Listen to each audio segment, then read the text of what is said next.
और अभी यहाँ पर आपको आम खबर से आगाह करें। लाहौर हाई कोर्ट ने पंजाब से तहरीक इंसाफ के अरकान कौमी असम्बली को डी नोटिफाई करने का नोटिफिकेशन मुअत्तल कर दिया है।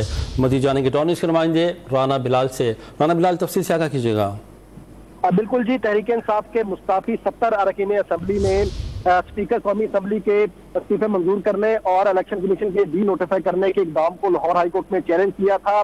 लाहौर हाई कोर्ट ने इब्तदाई समाअत के बाद पंजाब के MNAs को डी नोटिफाई करने का इलेक्शन कमीशन का जो नोटिफिकेशन है उसे मुअत्तल कर दिया है। जस्टिस शाहिद करीम ने तहरीक इंसाफ के मुस्ताफी 70 MNAs की दरखास्त पर समाअत की। लाहौर हाई कोर्ट ने 7 मार्च के लिए इलेक्शन कमीशन, स्पीकर कौमी असम्बली समेत दीगर फरीकैन को नोटिस जारी कर दिए हैं और तमाम फरीकैन से आइंदा समाअत पर जवाब तलब कर लिया है। अदालत ने इससे पहले 43 MNAs के इलेक्शन कमीशन के जो नोटिफिकेशन था डी नोटिफाई करना था उसे भी मुअत्तल कर रखा है।